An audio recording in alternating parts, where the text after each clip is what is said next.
What's up, YouTube? It's your boy Desi Lust here to put your bid in a Cobra Clutch. You know what's up? Today, we watching this video. This shit just popped up on my timeline today. And since we playing Mafia, I thought it was only right. The most painful Mafia boss deaths ever. Now, as niggas on here, I noticed. We got Al Capone right behind me right here. We got John Gotti. You know what I'm saying? I see John Gotti right there. I notice Frank Costello. I recognize Frankie Boy. I recognize Lucky Luciano. But that's about it. I don't know about some of these other ones. So I can't wait to see. Let's tap in. Like, comment, subscribe. Albert Anastasia. On the morning of October 25, 1957, Albert Anastasia walked into the barber shop of the Park Sheraton Hotel in Manhattan. He sat in the chair, but moments later, two masked men rushed inside. They pushed the barber aside and started shooting. Confused, Anastasia jumped forward and tried to attack what he thought were his killers, but he was only striking at their reflections in the mirror. The gunman kept firing until he collapsed dead on the floor. He was one of the suspected Joe the Boss's shooters, and the co-founder and leader of Murder, Inc., the Mafia's group of killers. His nickname was the Lord High Executioner, and he controlled much of New York's waterfront, and later became boss of what would be called the Gambino crime family. But he was seen as reckless and unstable. Rumors spread that Anastasia was selling Mafia memberships for money, and his large gambling debts made him seem even more unpredictable. Also, his allies, such as Vito Genovese, which we'll talk about later on, wanted his power. His underboss, Carlo Gambino, quietly joined Genovese, agreeing to take over once Anastasia was removed. That October morning in 1957, the plan was carried out. Joe the Boss. On April 15, 1931, Giuseppe Masseria, also known as Joe the Boss, sat at a table in the Nuova Villa Tamaro restaurant on Coney Island, playing cards. He was relaxed, not knowing that his own lieutenant, Lucky Luciano, had already made a secret deal with rival boss Salvatore Maranzano. During the card game, Luciano got up from the table, leaving Masseria alone, and moments later, gunmen rushed in and opened fire. Masseria was hit in the head, back, and chest, and collapsed over the table as the shooters fled. Shot up? He was the boss of what would later be called the Genovese crime family, and one of the most powerful figures in New York. But wanting more power, he created many enemies. By 1930, his drive to control the city had started the Castellammarese War, a bloody fight against Salvatore Maranzano and his allies. At first, most sided with Masseria, but as the war dragged on, his side took heavy losses, and Luciano saw his chance once Maranzano promised him a top position and control of rackets if he turned on Masseria. Even Joe Adonis, once close to Masseria, joined the plot and secretly warned Luciano when Masseria grew suspicious. Among the shooters that day were most likely some incredibly important names, like Albert Anastasia, Vito Genovese himself, and Bugsy Siegel. Outside, Ciro Terranova sat in the getaway car, but he was so— Bro, look how many of these people are involved in each other's killings, and these is head honchos. These ain't just regular dudes. Like, this one helped kill this one, got him in position, that once he was in position, his lieutenant actually betrayed him and went with the other dude, and man, this is crazy. Man, that's why I'm too big on loyalty to be doing any of this. Even crime, period. I can't do no crime. If I was to, I'm not a criminal, but if I was to do a crime, I'm doing it alone, bro. I can't, because I'm too loyal of a dude that I would try to hold it down, and just to have someone who's just stab you in the back like this is crazy, bro. It is nuts. I couldn't do it. Shaken after the murder that Siegel reportedly had to push him aside to get them moving. Masseria's death ended the Castellammarese War and gave Maranzano the title of Capo dei Capi, the boss of bosses. But Luciano had bigger plans, and you'll see why now. Salvatore Maranzano. Just months after Joe the Boss's death and his victory in the Castellammarese War, Salvatore Maranzano was in his Manhattan office inside the New York Central Building, where he had called Lucky Luciano and Vito Genovese for a meeting. Secretly, Maranzano was planning to kill Luciano, but what he didn't know was that Luciano was already aware of the plan. Suddenly, 4 men disguised as tax agents entered the building, disarmed the guards, and rushed Maranzano. He was stabbed several times and then shot, dying in his office that afternoon. Why did he want to kill Luciano after he had switched to his side, betraying Joe the Boss, though? In the few months he ruled, Maranzano reorganized the Mafia, creating the 5 families of New York, each with its own boss, underboss, and soldiers. At the same time, though, the fact that he gave himself the title of boss of all bosses wasn't okay with Luciano and the younger guys, who thought Well, Maranzano had obviously. old-fashioned ways, demanded money and respect from the others, and disliked Luciano's close ties with non-Italian gangsters like Meyer Lansky and Bugsy Siegel. He even compared himself to Julius Caesar and talked about shaping the Mafia like the Roman Empire. To men like Luciano, Oh Genovese, and shit. Costello, he seemed less like a leader and more like a dictator. By September, Maranzano suspected Luciano was turning against him, so he tried to act first. He hired the Irish gangster Mad Dog Call to kill Luciano, but Luciano knew about it and struck before him, sending in the disguised killers who ended God Maranzano's life. damn. With Maranzano gone, Luciano ended the idea of a single boss of bosses. We'll look later at the new system he created. Bugsy Siegel. On the night of June This is 20th, crazy. 1947, Benjamin Siegel, another one of the suspected shooters of Joe the Boss, was sitting on a sofa in Beverly Hills, reading the Los Angeles Times, when bullets In started coming through the LA. window from outside, hitting him in the face and chest. One shot destroyed his left eye instantly, and he died on the spot. At that point, he was one of the most famous mobsters in America, even seen as a celebrity. He was central to building Las Vegas, and he had taken charge of the Flamingo Las Vegas Casino Hotel project, which he What? financed with money from his mob partners. However, the project was a disaster. Bro, The these casino dudes was- opened before it was finished, lost huge amounts of money, and went over budget from an estimated cost of $1 million to $6 million. His mob partners believed he had stolen money or, at the This very is least, crazy. lost control of their investment. They lost patience, and behind the scenes, they decided Siegel had become too risky. Who gave the final order is still debated. Paul Castellano. On the evening of December 16, Bro, I'm telling you, you always 1985, gotta watch your outside back Sparks in this Steakhouse life. in Manhattan, Paul Castellano, the boss of the Gambino crime family, one of the most powerful mafia groups in America, stepped out of his car. Suddenly, gunmen rushed him and opened fire. He was hit several times before he could react, and his newly chosen underboss, Thomas Bilotti, who had been driving the car, was killed right beside him. Across the street, John Gotti, another well-known mafia guy, sat in a car, watching to make sure the killing was carried out. What led to all of this is an interesting story. Castellano ran the family more like a businessman than a street gangster, but many of his men thought he was greedy and too detached from everyday street life. Resentment grew inside the family when he refused to allow drug dealing, which had been a big source of revenue. Then, the FBI bugged Castellano's mansion, Oh, leading to federal shit. charges. And in December 1985, his longtime underboss, Agnello Della Croce, died. Castellano didn't attend the wake, which angered the Manhattan faction. Soon after, he named Bilotti as the new underboss, a decision few respected. He also hinted that he might break up John Gotti's crew, which for Gotti meant that if he didn't act first, his own life and power were at risk. All of this led to Gotti's hit at Sparks Steakhouse, carried out in front of busy evening crowds. Only Boy. weeks later, John Gotti became the new boss of the Gambino family, Frankie Boy. This is one of the most recent ones we're going to talk about, as it happened on the night of Recent? March 13th, 2019. Gunshots were heard in a 2019? These niggas is still around? Boy, I thought the mafia been gone, bro. 2019?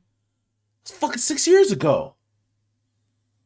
Staten Island Street, and Francesco Colli, known as Frankie Boy, collapsed in front of his home after being hit 10 times with a 9mm handgun. Security Gosh. cameras later showed what happened. A pickup truck crashed into his parked Cadillac, making him come outside. Colli walked over to the driver, but things quickly went south. He tried to hide behind his car, but the shooter gave him no chance and opened fire. He Oh had my long been seen gosh. as one of the most important links between the American mafia and organized crime in Sicily, being the boss of the Gambino family. The murder shocked New York, as no mafia boss had been killed in the city since Paul Castellano in 1985. At first, police thought it Word. was a mob hit, maybe a dispute within the family, but the truth was crazier than that. 3 days later, police arrested a 24-year-old man named Anthony Camello in New Jersey. He was deeply What? involved in QAnon conspiracy theories, and he claimed he thought Cali was part of the deep state and believed President Trump had given him support to make a citizen's arrest. Camello had even tried similar things before, like Trump, you're a mob boss. You a hitter for real. Like you top of the line bad dude. And a fucking tinfoil hat nigga gets you killed? Cause Trump gave him the authority? Oh, I'll be so sick. I'll be in hell fuming, bro. The fuck you mean this nigga killed me, bro? Some bullshit. That's how I feel. Going after New York Mayor Bill de Blasio and Congresswoman Maxine Waters. When he appeared in court after the murder, he had QAnon symbols drawn on his hand. The case went on for years. Comello gave different stories, and his lawyers argued that he was mentally unfit. Finally, in January 2025, it was revealed that he had pleaded guilty to manslaughter and was sent to prison, but details of his sentence were kept secret because of threats against him and his family. Frank Costello.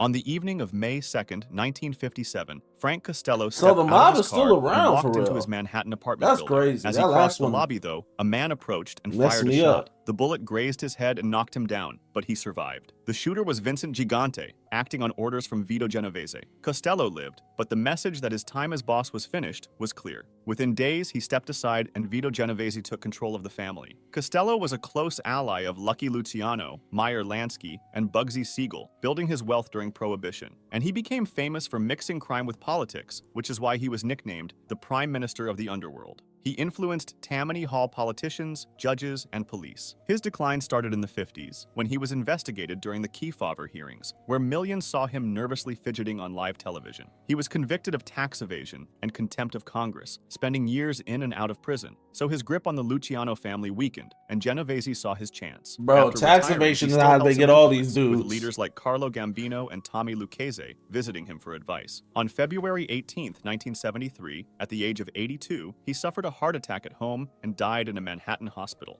Carlo Gambino. I'm trying to tell you, this is how they get all these dudes, man. Tax evasion.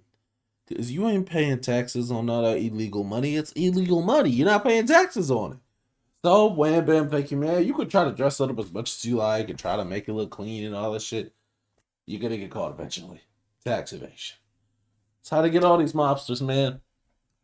Gambino was one of the most important mob bosses of all time. Since after Albert Anastasia was murdered in 1957, he took control of the family that would forever carry his name. By the 1960s, he dominated the commission, guiding not just his own men, but much of the American Mafia itself. Under his rule, the Gambino family became the largest of New York's 5 families, controlling ports, trucking, unions, and rackets at JFK Airport. Unlike flashier bosses, Gambino avoided attention and rarely saw prison. His only sentence was 22 months for tax evasion back in the 1930s. I'm telling you, October tax evasion 15, each 1976, the 74-year-old mob boss had spent the evening watching the New York Yankees win the American League pennant on TV. But hours later, the heart disease that had troubled him for years took his life. Instead of handing power to his underboss Agnello Della Croce, he chose his brother-in-law Paul Castellano as successor. That decision split the family and set the stage for Castellano's assassination, which we previously explained in 1985. John Gotti. After eliminating Castellano in 1985, he became the boss of the Gambino family and showed his peculiar personality. Unlike earlier bosses, he loved attention. He wore expensive suits, smiled for the cameras, and earned the nickname the Dapper Don. However, having a high profile comes with its risks, and the FBI started gathering evidence on him. In 1991, his underboss, Salvatore Sammy the Bull Gravano, turned on him, and his testimony combined with secret recordings sealed Gotti's fate. In 1992, he was convicted of 5 murders, racketeering, loan sharking, tax evasion, and more. He was sentenced to life in prison with no chance of parole, and from then on, he spent nearly all of his time in isolation. By the late 1990s, his power was gone. His son and brother tried to run the family in his name, but prosecutions and informants crippled the Gambinos. At the same time, Gotti's health broke down. Cancer spread, and by 2002, he was too weak to fight it. At the age of 61 on June 10, 2002, he died from throat cancer. His funeral was pretty symbolic. About 300 people followed the procession, but no representatives from the other New York families came. The Gambino family he once ruled was divided and weakened, and many saw his death as the start of the Mafia's decline in America. Vito Genovese. In the late 1950s, Vito Genovese was at the top of the Mafia world. He had forced Frank Costello into retirement, ordered the killing of Albert Anastasia, and taken control of the most powerful family in New York. In 1957, however, when he organized the Appalachian Mafia Summit to confirm his authority, police raided the meeting, exposing the Mafia's existence to the public. Only Oh 2 years later, shit. in 1959, he was sentenced to 15 years in prison on narcotics charges. From inside Atlanta Federal 15? Penitentiary, he tried to run the family, but his grip on power slipped away. He already had problems with the law back in 1937, when he faced murder charges and fled back to Italy. There, he openly supported Mussolini's fascist regime and built ties with government officials. It wasn't until after World War II that he would return to New York, cleared of charges after key witnesses turned up dead. Many believe that he was convicted through a setup by his rivals, such as Lucky Luciano or Meyer Lansky. On February 14, 1969, at the Federal Prison Hospital I in gotta see this Springfield, Meyer Genovese Lansky dude. suffered a He heart was attack involved in a and lot died of at stuff. 71 years old. Al Capone. Capone, often called Scarface, made his name during Prohibition as the head of This the the most Chicago legendary outfit. one. He controlled illegal alcohol, gambling, and prostitution. To the public, though, he was both a criminal and a kind of celebrity. Some people admired him for giving money to charities, while others saw the killings and corruption, especially after the St. Valentine's Day massacre in 1929, where they murdered 7 members and associates of Chicago's North Side gang. The government couldn't convict him for murders or bootlegging, but they finally charged him with tax evasion. In 1931, he was sentenced to 11 years in prison, and that's where his real punishment began. Capone had contracted syphilis years earlier, likely while visiting brothels, and he never treated it. By the time he was in prison, the disease had spread to his brain, causing neurosyphilis. He grew more confused and weak, spending his last year in Alcatraz's hospital ward before being released in 1939.